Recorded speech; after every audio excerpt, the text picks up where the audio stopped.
doing some speaking and doing other things. So I've been able to use my situation with kidney disease as as a catapult to create a better life for myself. So what I want to make the bold statement and say today is that kidney disease does not mean the end.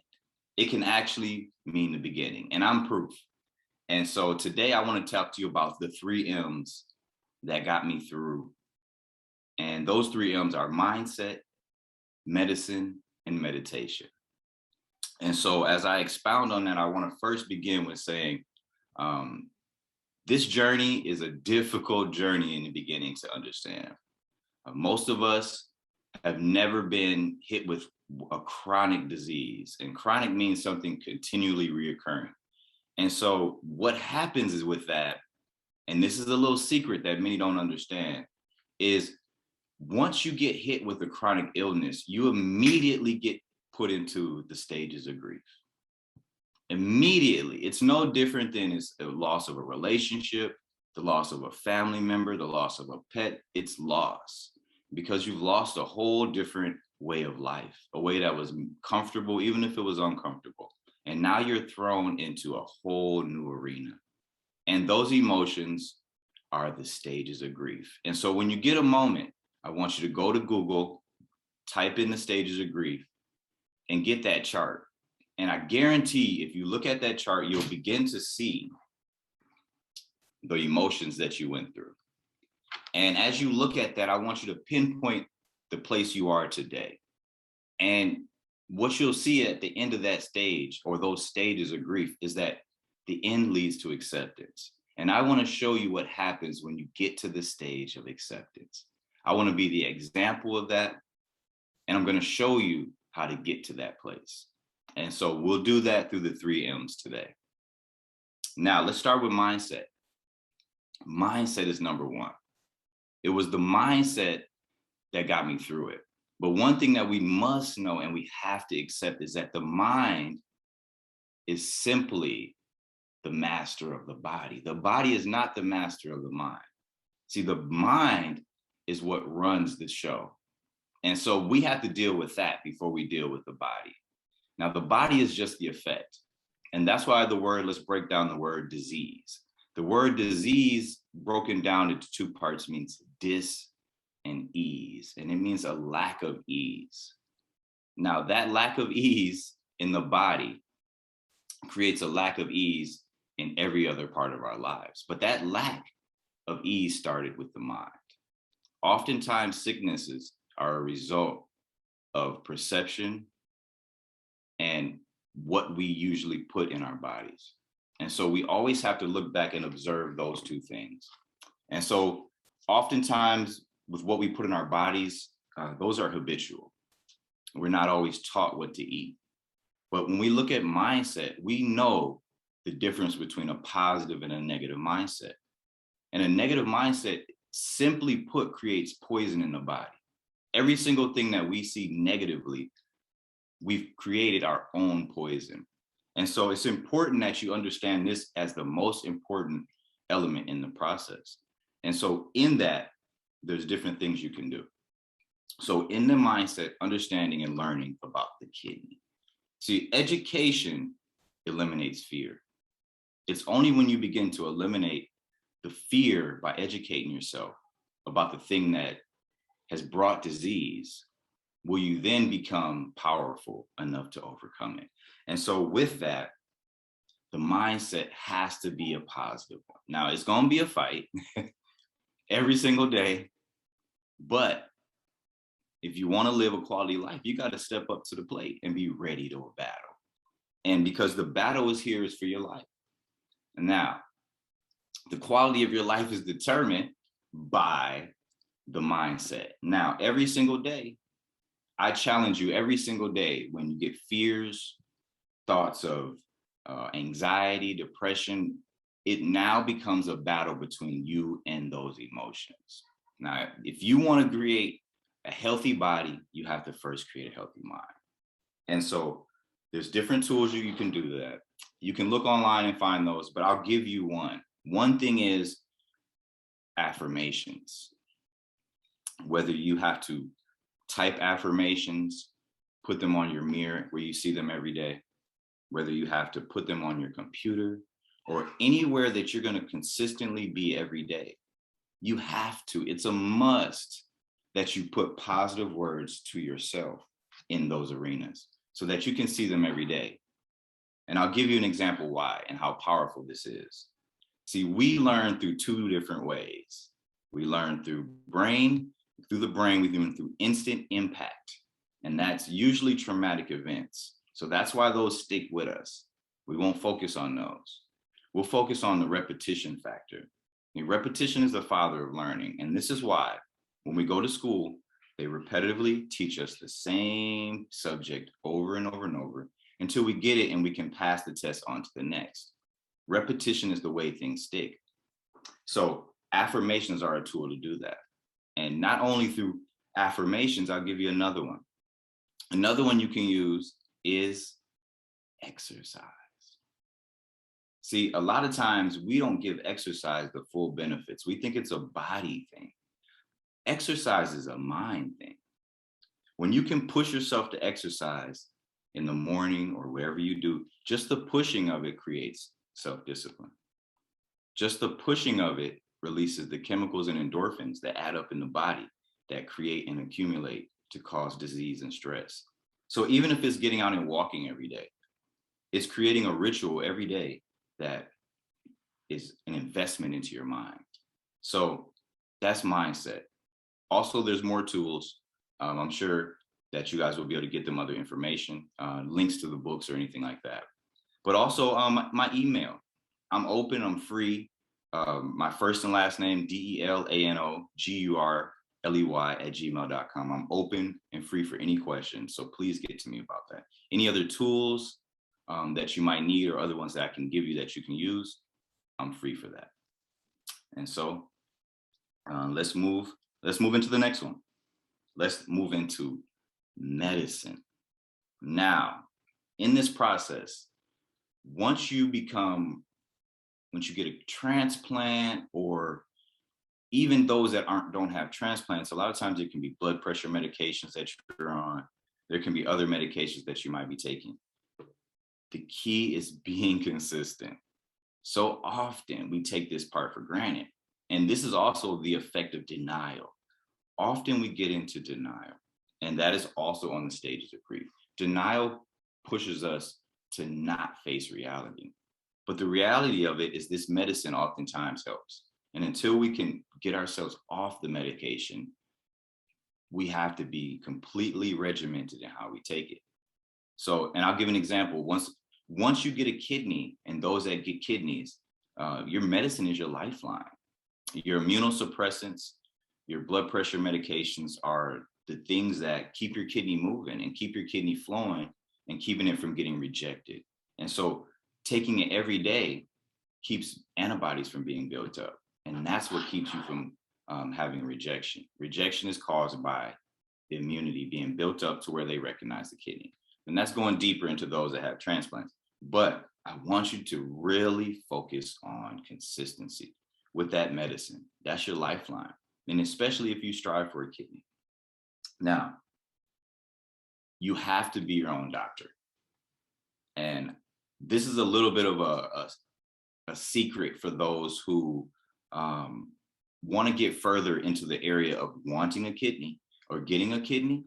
Now, your consistency with your medication makes such a huge difference in your body and in what doctors see and what they refer to other doctors. So if you're not taking your medicine efficiently and correctly, your labs might show this.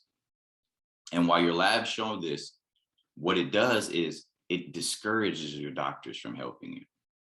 And this is a little something that they don't tell you. And it can be in teams of doctors. Think about it like this. Doctors are friends, they're colleagues, they work together. And if they see you as being something called non-compliant, then they're less likely to give you a referral for a kidney. And so we have to understand how integral it is to work with our medical team. Our medical team is our partners in this. And they're watching and seeing how we perform in the smaller tasks to know that if we can handle the responsibility of the bigger tasks of a kidney. So medicine is so vitally important. I don't want to skip this or make this really short, because it's important that you have the discipline to take your medication, and also understanding that with being your own doctor, you have to pay attention to how your body responds to the different medicines. If you see a blood pressure medication bringing your blood pressure down too low, getting lightheaded, dizziness, it's important that you tell your doctor. You say, hey, this is let's make the dose a little bit lighter, or whatever it may be. So that's why medicine is important. Moving into a little bit more with the third M, and that's meditation. When I talk about meditation, it doesn't mean necessarily sitting down and meditating. What it means is that stress, anxiety, fear, all of these emotions, negativity, all affect the kidneys. And I'll give an example. What's the first thing most people have to do when they get nervous?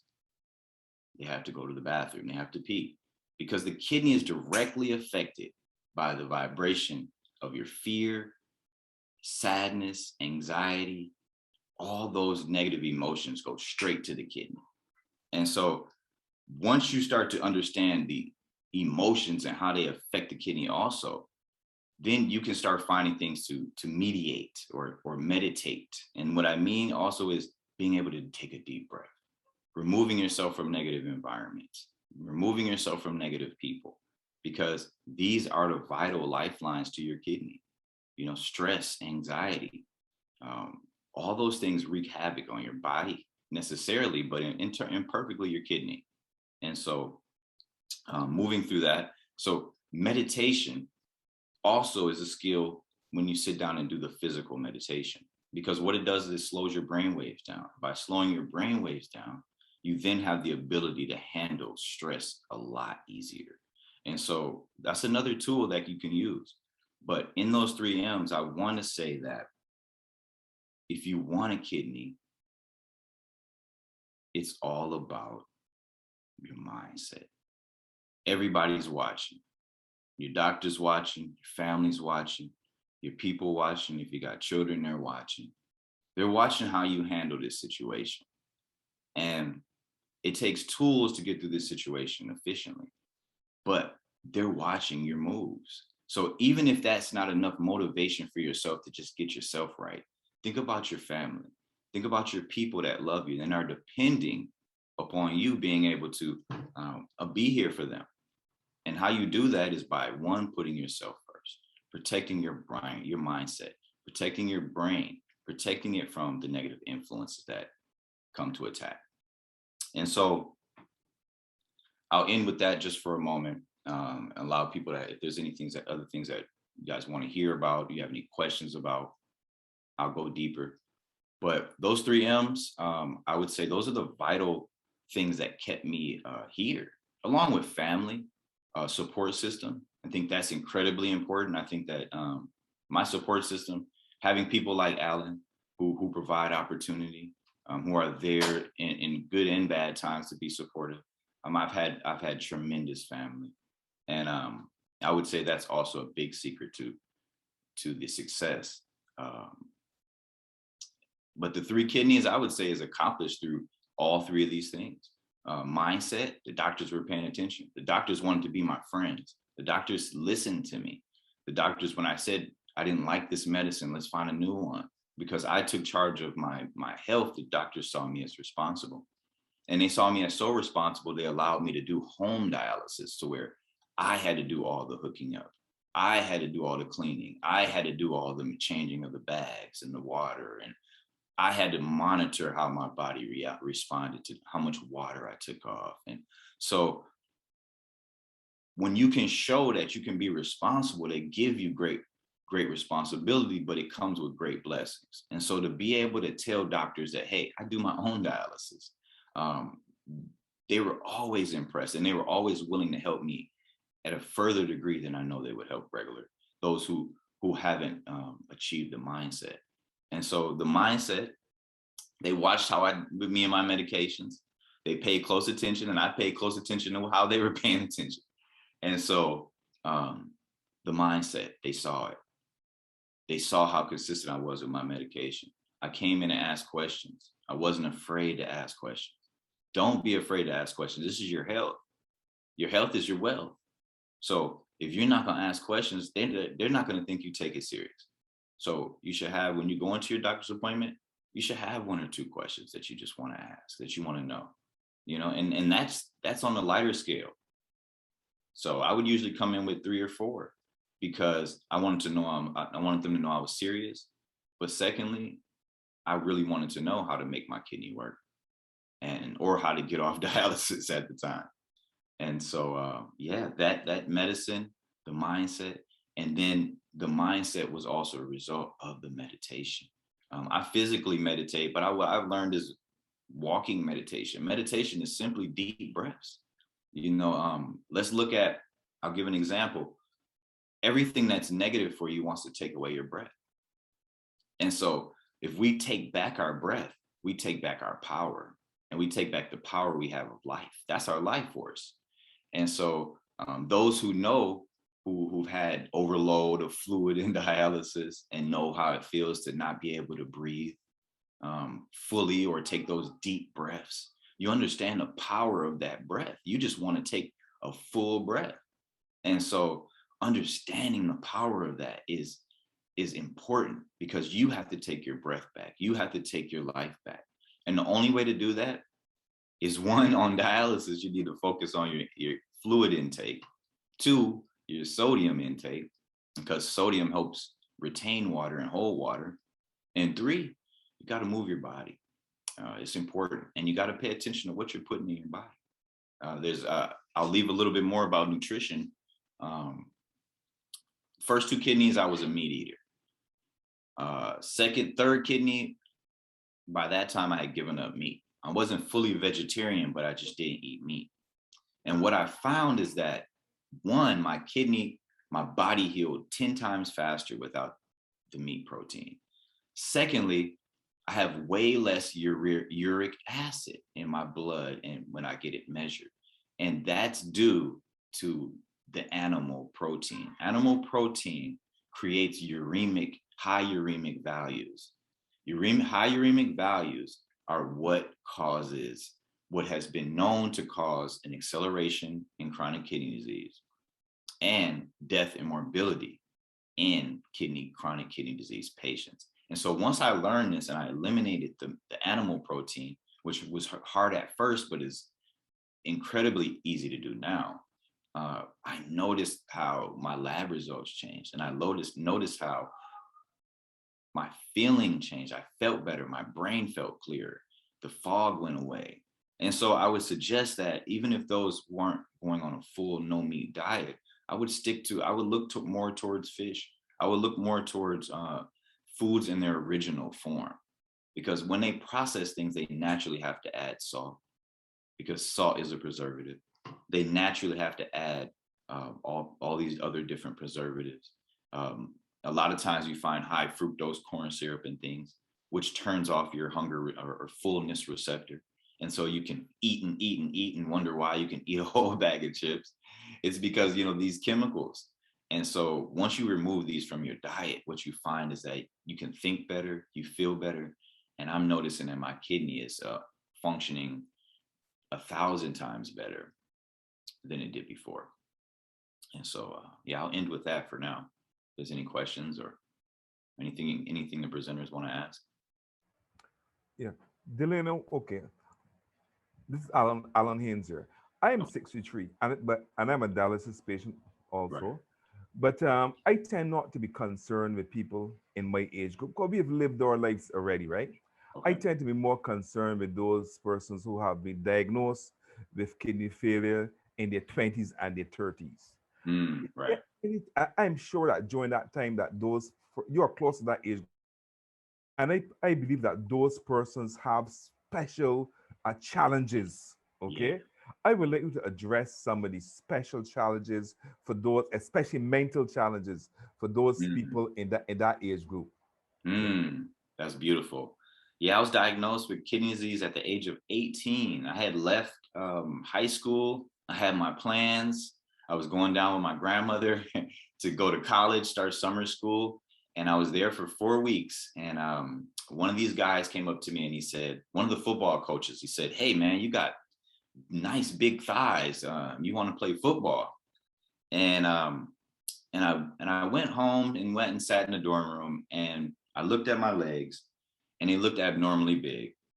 And I pressed my finger into my leg and was amazed and in awe and in fear of watching my finger leave a dimple, a large dimple in my leg.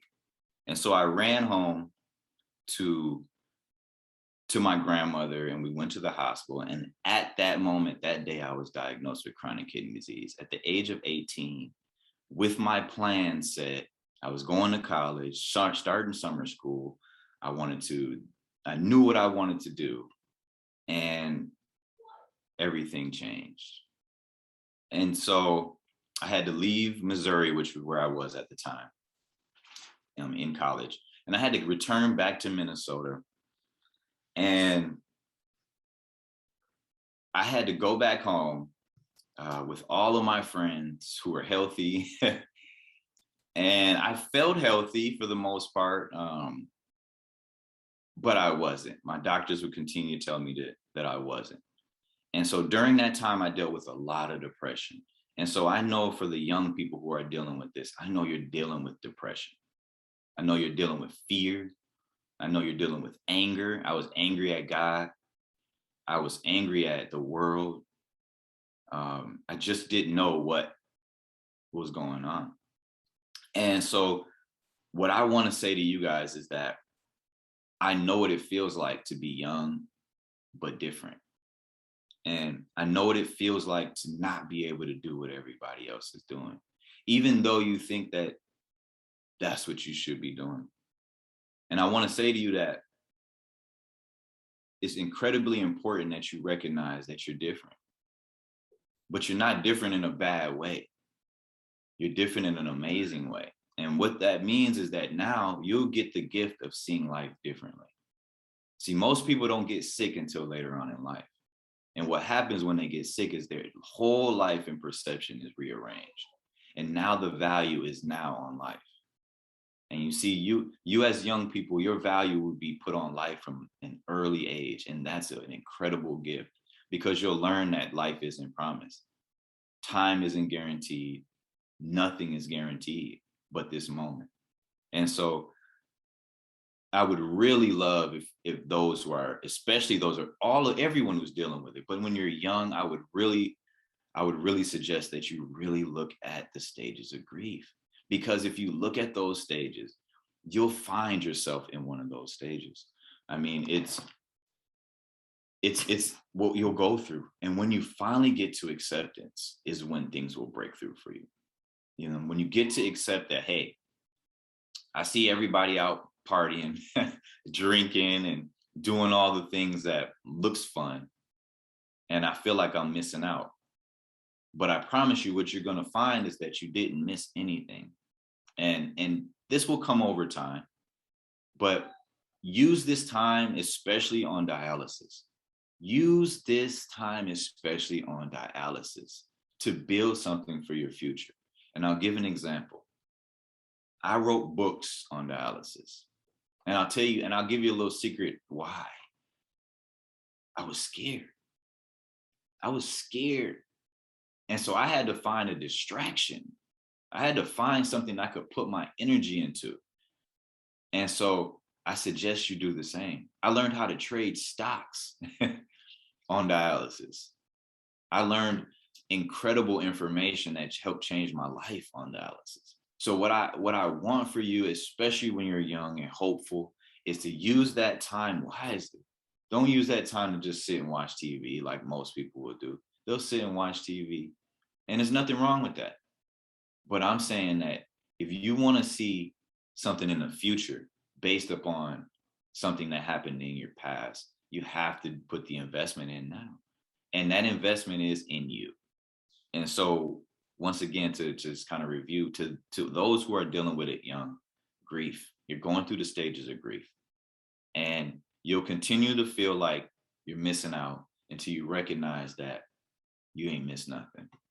And that nothing that you missed will be time wasted.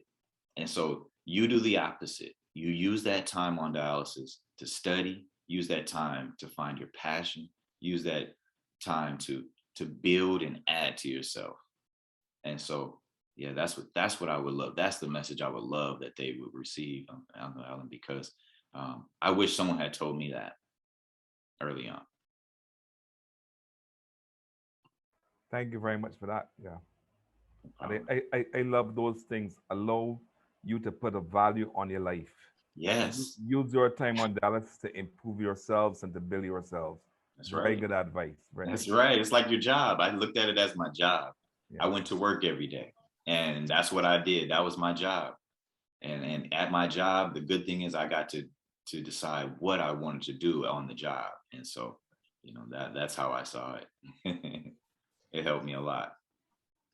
Okay, so I have a question. Hello, this is Keisha Lynch from Sills Dialysis. Help people. So you briefly touched on your first two transplants. You weren't fully vegan yet. What happened that you had to have three and not just one kidney transplant? The first one, and that continues into what Mr. Haynes said. The first one, I was young. I was trying to hang out. I was forcing myself to do the things that everyone else is doing because I just didn't want to be different. I really didn't. And so the first one, I chalk it up to that. I chalk it up to denial. I was stuck in denial. I faced a lot of fear. I was still depressed, even though I had got the gift of life. It almost came too easy. It was almost came too easy when I look back at it, because I just didn't value it the way it needed to be. The second one was due to medication. I was on a blood pressure medication that was making me sick. And instead of being upfront right when it started happening, I delayed it thinking that I could fix it myself. And it led to me vomiting my medications, which my immunosuppressants, and so my kidney ultimately failed due to that one. Yeah, but that's where I got a lot of this. A lot of this stuff is really, that's why the medicine was such a part of the M, an integral part of the M, because really for me, it was my lifeline. And at times I didn't see it seriously. Excuse me for this ignorant question, but is it normal to have more than one kidney transplant? Like, does that happen regularly or? No, not an ignorant question at all. I get asked that all the time. I even get asked, where do they put them? You know what I mean? And so where's the room for them? But I don't hear of it very often. I remember when I had my second and it failed, and I was on dialysis and I was looking for my third. I found very few cases of people with their third. And so I was a little discouraged that I would even get my third, honestly. So I don't hear of it. I have friends and family who are still waiting on one. Yeah, and they look at me and go, "How did you get three?" And I tell them, but I see the common denominator in a lot of people is mindset. When pressure hits you, pressure's gonna always hit us in life. Do you focus or fold? Those that fold, it's gonna be a rough ride. But those that focus are gonna be the ones that can make things happen. And so, yeah, I don't I don't really hear about it a lot. That's why I feel like a miracle, man. I feel like what can't I accomplish? Because, man, the universe and God keeps blessing me. So thank you very much for the answer.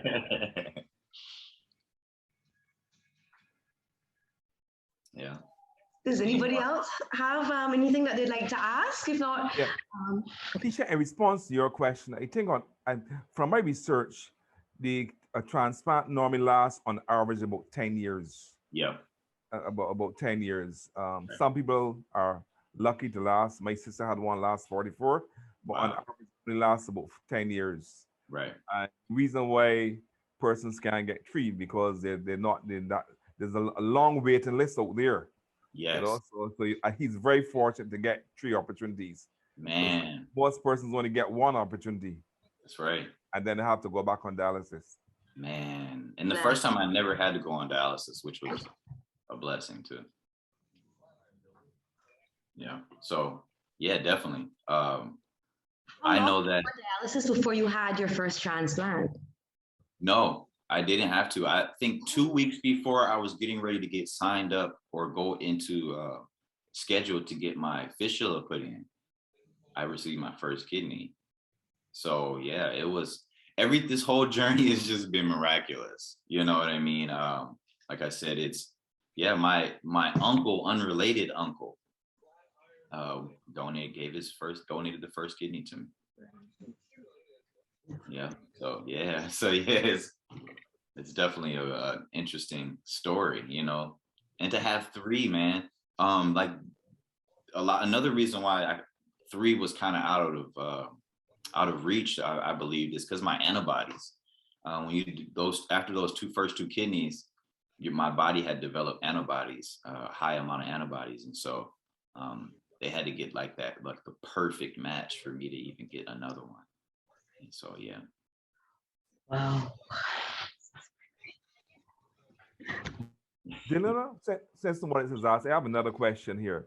Do you think that because you never went on dialysis, okay, that that that you were not prepared for the benefits? You may have taken it too easy because they find that some people who go through dialysis and the trauma of dialysis, and then they have a kidney, they might appreciate the kidney more than some person who never went on dialysis.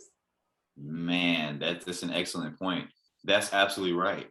Not only that, but going through dialysis was a gift because I learned about my body even deep on a deeper level. You know, I didn't understand how important potassium was, sodium was, phosphorus. You know, some of these these are key life elements, and yeah, I learned about my body. And that's what really, I think, that's what led to me leaving the meat alone. But that's also what led to really, I think, the success of this kidney, man. Being able to learn through dialysis about my body was huge because I didn't have those lessons before, you know, it did come too easy. Both of them came too easy. You know, even when I look back at it now, it was like a blur. You know, I mean, the process is amazing. I mean, they put me to sleep. I wake up, I got a kidney. I mean, it's just that process is miraculous to me. But yeah, I took it for granted, for sure. You know, it was this dialysis that really kicked it in and clicked it in for me. That was like, okay, one, I never want to go back to that. I mean, I would if I had to, but that ain't my first option.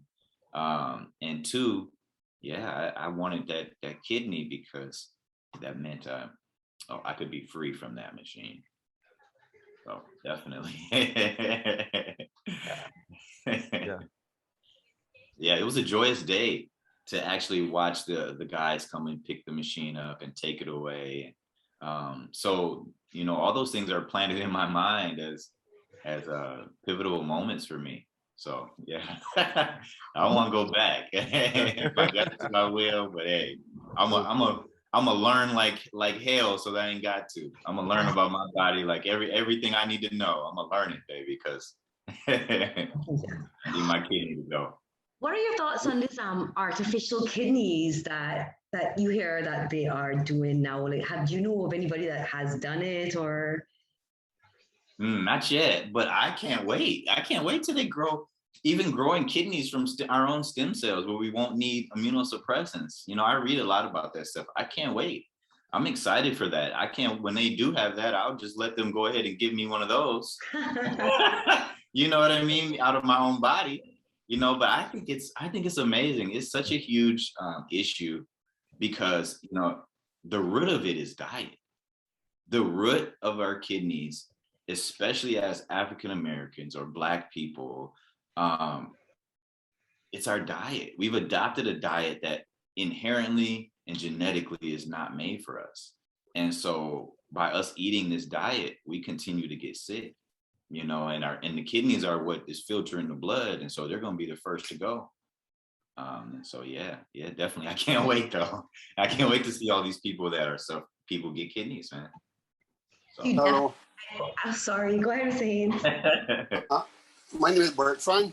Oh, you say you had 3 transplants. Have right. you taken the COVID-19 vaccine? Actually, I have not. I'm a little fearful now of, I want to protect this kidney by all means. And it's just like, I don't want to take it. I don't tell anyone else not to, you know, because even the COVID stuff is more of a mental thing. If you, you know, if you're protecting, you're eating correctly, you're doing the right things for your body, and you actually take some time to learn about your body and viruses, it can take away a little bit of the fear. But no, I'm not going to get the vaccine. I just don't want to put anything that could risk my kidney, my newly transplanted kidney. That was a good question, Bertrand. Excellent question. It can get political, but I don't want to. Yeah, no. Well answered. Well answered. Delano, I'm coming at you again. I think there's another part of your life that the folks would like to hear about, you know, especially younger people. Okay. And as a single father, man. Okay, and as a kidney transplant and a dialysis patient, tell us a little bit about your 3 kids, you know, and how do you cope as a single parent? Oh man. Oh, whew. It's a lot, but it's the most beautiful thing ever, man. I have a daughter who's in and out, lives with her mother and me, so she's 16. A son who's 14, and another one who's 8.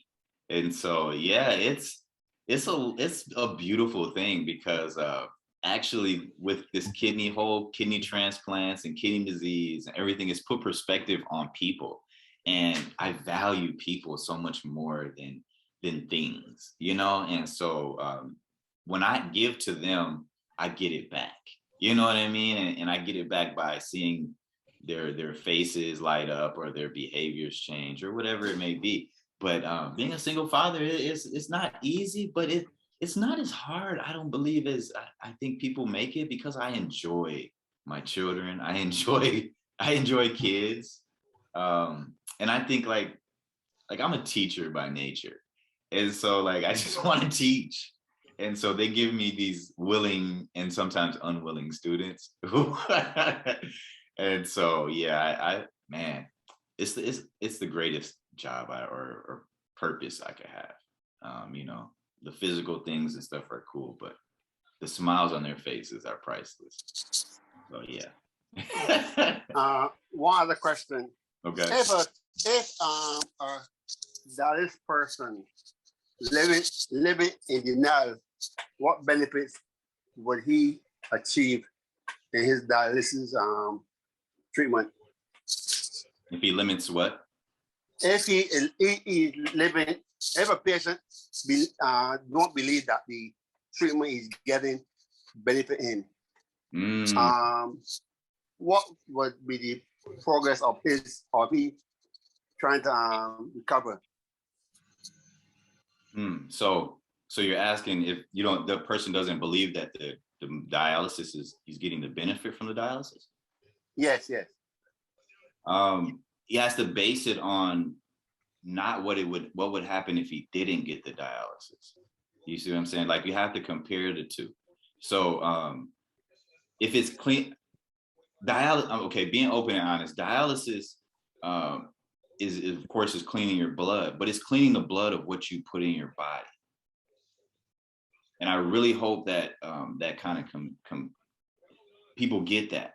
So for example, if you eat a high sodium diet and you pay attention to what you have to pull, your body's going to feel different after you pull that fluid, that amount of fluid.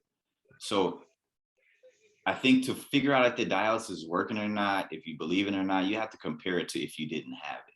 And a lot of times, if you didn't have the dialysis, the alternative isn't what that person would want.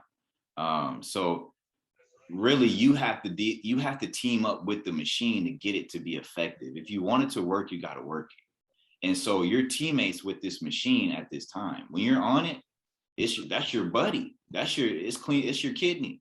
So how you see it will affect the way that it works on your body. And so if you see it as something that's not working, but the alternative would be worse, then you have to figure out, okay, well, how do I help this machine work better with me? And I think that, it's a machine, but see it as your teammate in this. Like I said, I had to do it by myself. I was in charge of my own machine. I had my own machine. I had my room full of giant boxes of bags and saline solution and supplies and gauze pads and masks and just all of it. So they sent it to me and it was my responsibility. So I would really ask that you just evaluate what you're doing along with the machine, because the machine is built to help. Of course, there's ways it hurts, but it's built to help. And if you help it, I promise you'll get better benefits out of it.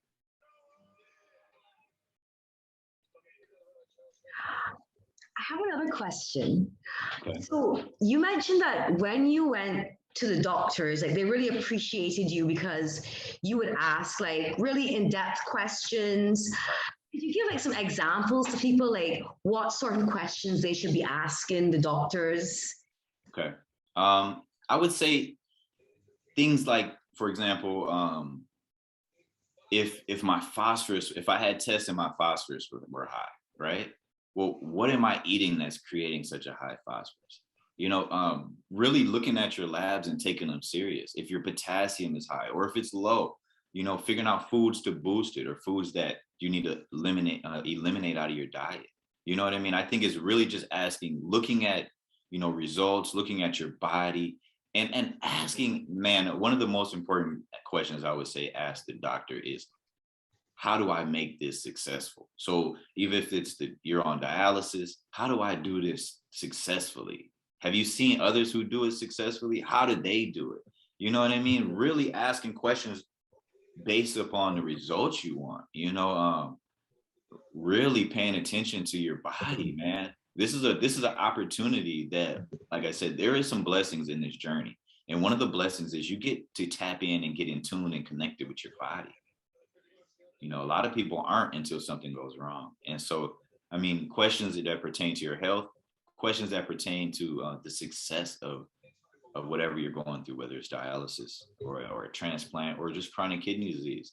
What kind of foods do I need to take out of my diet that hurt my kidneys? You know what I'm saying? Like challenge these doctors, man. I think like we really got to stop looking at these doctors like they're holier than us because they studied a subject more than us. Like, we can study the same subjects. We can look at doctors' notes. There's been times that I've had to tell the doctors what tests they need to do.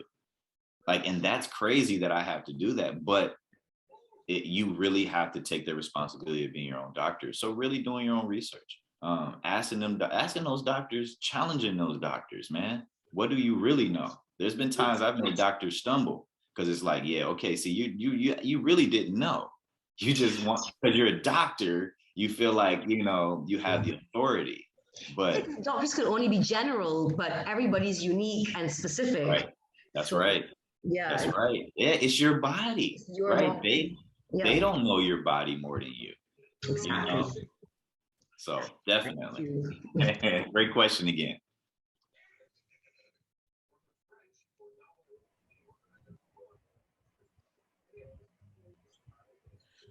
I can also expand a little bit on mental health a little bit too. Yeah. I think the most important part of this journey is just really strengthening your mind. Strengthening the mind really has effects on the body. And so understanding that chronic kidney disease, dialysis, kidney transplants, they're all experiences. And with an experience, there's always a lesson to gain out of it. And so I think if we focus in on the lesson, with chronic kidney disease, the lesson that I received from that, which didn't happen until years later, was that I was purposefully, God was guiding me. God put things in my life so that I could find and move towards my true purpose. And I know for a fact, if chronic kidney disease had not come into my life, I wouldn't be the person I am today. And I wouldn't have the will or the drive or the desire to help others who have it.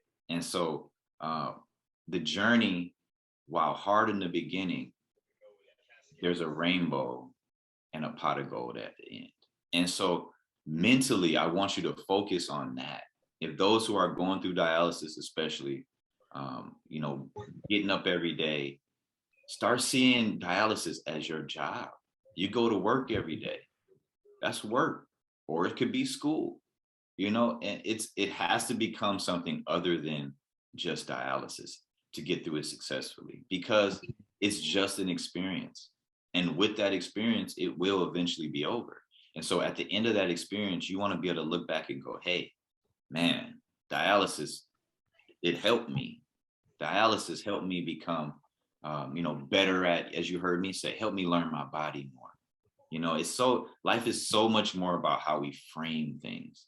And every opportunity, we have two decisions. We have two sides of the coin. We can use it to help our future, or we can use it to hurt our future. And I think the purpose of dialysis has to be defined by you as a way to help your future. As long as you help it, it works. As long as you help yourself, you'll win. And so that right there is got to be the focus. Focus on using that time efficiently. You focus on using your time, whether it's even just having kidney disease and not being on dialysis. Those who've been diagnosed recognize that, yeah, they may say this is what you have, and yeah, your body feels like it, but you do not have to settle. You can educate yourself. The only way to defeat fear is with facts.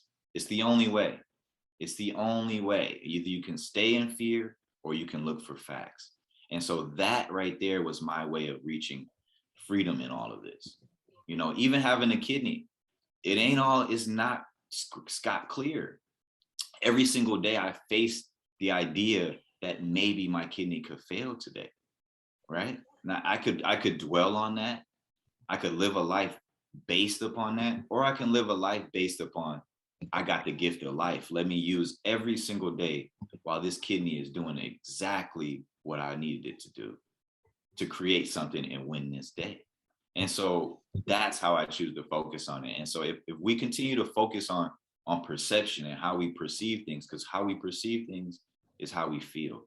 And so I really want those who are suffering and dealing with these, with the emotions of all of this, to one, stages of grief. Stages of grief. Find where you are. Find where you are in this process, because it will give you a tangible idea of where you are and the goal to get to acceptance. Because once you get to acceptance, I promise you, that's where you get off. That's where dialysis ends. That's where chronic kidney disease ends with a transplant or the reversal of your condition. And that's where you end up, or with a kidney and an positive mindset.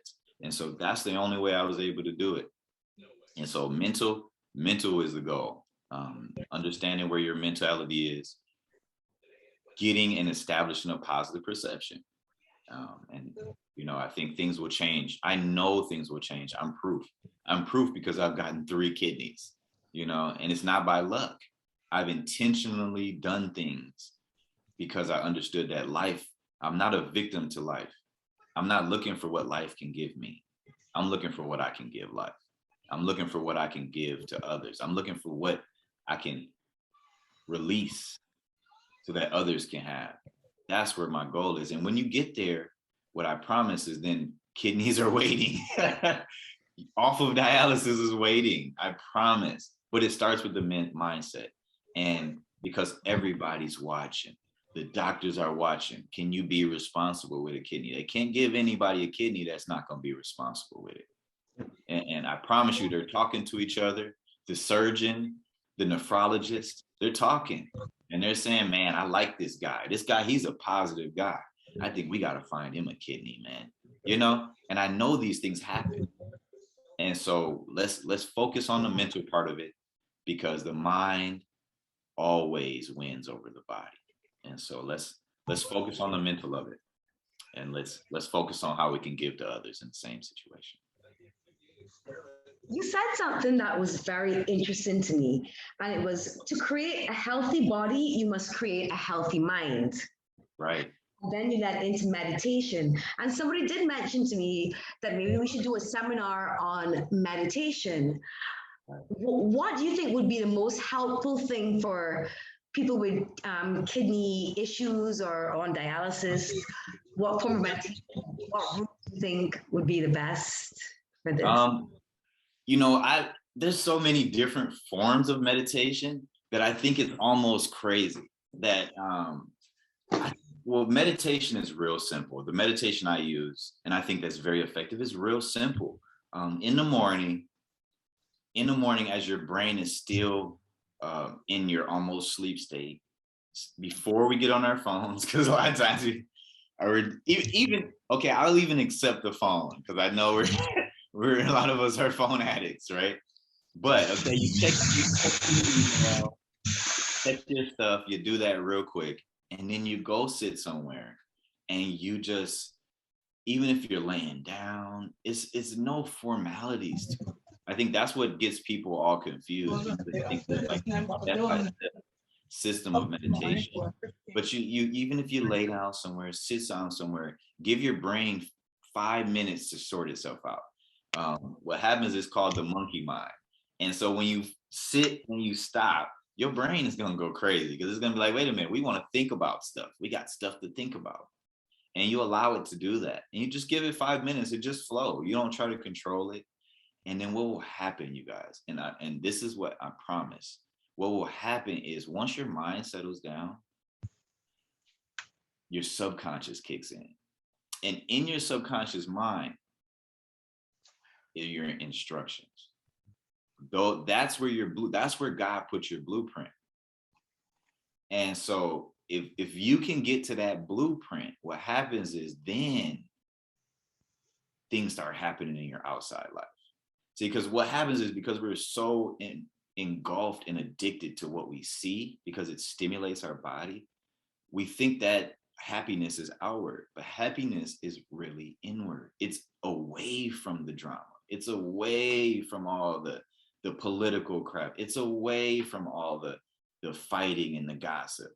And when you go there, you find peace. And that's where I found God.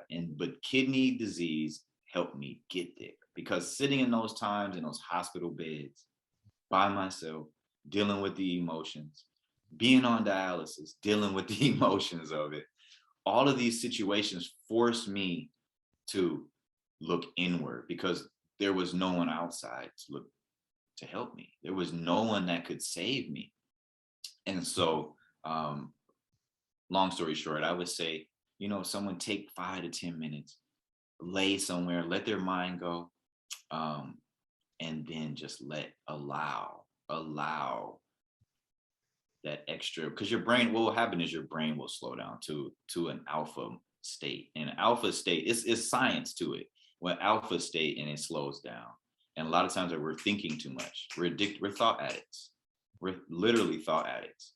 But once you slow your thought down, then there's some things to be revealed there. And I've been able to find some things. I've been able to find home there, and I've been able to find God there. And so it's real simple. Sit down somewhere, let your mind run until it starts to quiet.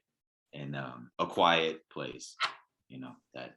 That sounds lovely. Okay, and if that can help people, definitely we're going to try to get someone to come on and do something about meditation and just so because it's not a natural thing for everybody. It sounds natural, but it's not. Right. So to have somebody just come in to just explain like how to do it.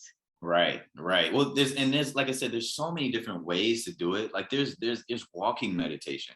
The key to meditation, you can meditate everywhere. Meditation is breath. It's recentering back to the breath and out of the brain. See, the brain is the cause of all our suffering. The brain creates it. You know, it's the worry, the fear, the anxiety, the depression, anger, all that is a stem of the brain. But if you can get to a place so you just focus on the breath, I mean, it takes very little bit of time. If you focus on the breath, you'll see a difference in your bodily state. So yeah. And also probably your health and well-being. Yep, that's right. Yeah, the breath is is life. And so we can reset our body with the breath. For example, if you're feeling anxious or nervous, what will happen is automatically your shoulders will raise. See, but because what you're doing is your body's in fight or flight response. So it's like, okay, do we need to run? What do we need to do? And so if you can take that breath in the middle of that deep breath, you just meditate. You see what I'm saying? You've just recentered your body. And that's all meditation is, recentering, so you can tap into the other parts of the brain. Keisha, I have one other statement to make. I have known this young man for over 20 years.